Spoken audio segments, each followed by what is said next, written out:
사골처럼 진한 국물 그리고 고소한 들기름 향이 황태 속까지 배어들어 깊은 맛을 내는 황태국. 비린내와 쿰쿰한 냄새까지도 싹 잡아서 정말 맛있습니다. 지금부터 진하고 구수한 황태국 만드는 방법을 알려드릴게요. 황태채 50g을 준비해 주세요. 손질되어서 나왔지만 만져보면 뼈가 있는 것도 있습니다. 손으로 뼈 상태를 확인하고 제거해 주면서 2에서 3cm 정도 사선으로 먹기 좋게 잘라줍니다. 황태는 오랜 기간 건조해서 만들어지기 때문에 먼지 걱정이 있으시죠? 그래서 먼지도 제거할 겸 쿰쿰한 냄새도 잡을 겸 간단하게 씻어주겠습니다. 손질한 황태채를 채반에 받쳐서 물에 빠르게 3초 정도만 씻어주세요. 이때 좋은 성분도 빠져나갈 수 있으니까 오래 담가두거나 많이 주무르지는 마세요. 다 씻었으면 황태를 건져서 야채 손질할 때까지 그대로 물기만 빠지게 두면 됩니다. 무는 먹기 좋은 크기로 썰어주세요.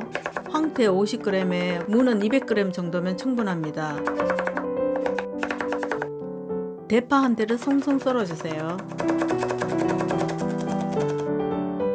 이제 씻어놓은 황태를 팬에 넣고 들기름 2큰술, 다진 마늘 1큰술을 넣고 골고루 버무려 주세요. 불은 아직 올리지 마세요. 물을 붓고 끓이기 전에 황태의 양념을 직접 버무려서 맛을 더 깊게 스며들게 하는 중요한 과정입니다. 이렇게 하면 황태의 고소함을 더하고 비린맛을 잡을 수 있습니다.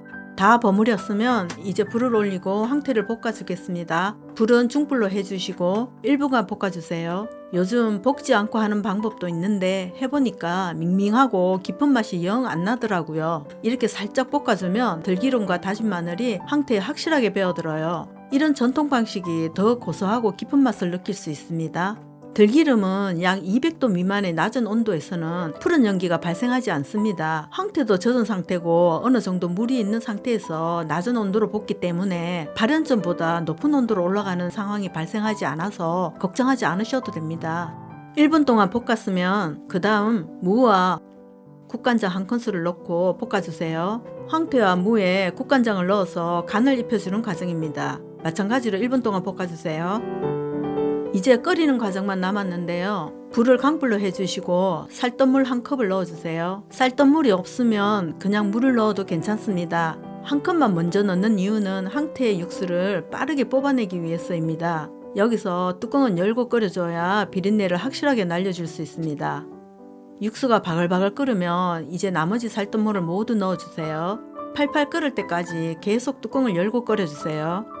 국물이 팔팔 끓으면 이제 뚜껑을 덮어주세요. 불은 중불로 낮추고 20분 정도 끓여주시면 됩니다. 거품은 따로 걷어내지 않아도 됩니다. 20분 동안 푹 끓이고 나서 이제 뚜껑을 열고 계란물을 국물에 넣어주세요. 계란 1개를 사용했습니다. 계란물은 가장자리부터 원을 그리듯 천천히 넣어주세요. 그리고 바로 젓지 말고 5초 정도 익힌 다음에 계란줄을 열십자로 먹기 좋게 끊어주세요. 몽글몽글하게 예쁜 모양이 되는 방법입니다. 그 다음 감칠맛을 위해 참치액 1큰술을 넣어주세요. 그리고 간을 해주시면 되는데 저는 새우젓 국물 1큰술을 넣었습니다. 간은 직접 상태를 보고 넣어주시면 됩니다. 절대적인 건 아니에요. 새우젓이 없으면 소금으로 해주시면 됩니다. 혼다시나 다시다 있으면 넣어도 잘 어울려요.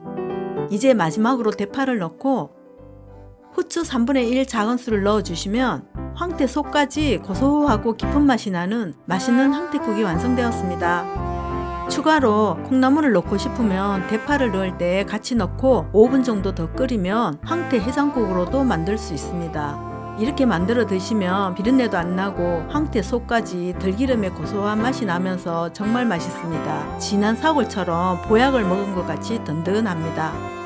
꼭 한번 만들어 보세요.